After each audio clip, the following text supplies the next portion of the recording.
Hi hello வணக்கம். பயாலஜியில் ஒருத்தங்க கேட்டிருந்தாங்க சிக்கிள் செல் அனிமியாவை பற்றி சொல்லுங்க அப்படின்னு. சிக்கிள் செல் அனிமியாங்கிறது ஹெரிடிட்டரி டிசீஸ், ஓகேவா? அது ஒரு பரம்பரை நோய்.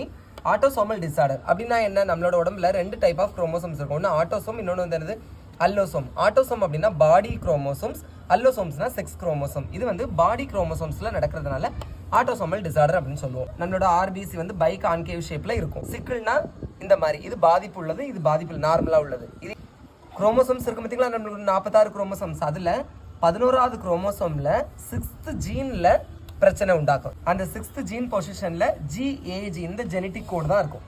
இந்த கோடு வந்து எந்த அமினோ ஆசிட்டை கோட் பண்ணோம்? Glutamic acid. ஆனா அங்க என்ன நடக்கும்? பிரச்சனை நடந்து குளுட்டாமிக் ஆசிட்க்கு பதிலாக வேலைனை கோட் பண்ணி விட்டுரும். இப்படி இந்த கண்டிஷன் இருந்துச்சுன்னா இந்த இப்படி நார்மலா இருக்கக்கூடிய ஆர்பிசி இந்த சிக்கிள் ஷேப்க்கு மாறிடும். அதனால ஆக்சிஜனை நிறைய கேரி பண்ணிட்டு போக முடியாது. இதுதான் சிக்கிள் செல் அனிமியா. பிடிச்சிருந்தா லைக் பண்ணுங்க. தேங்க்யூ.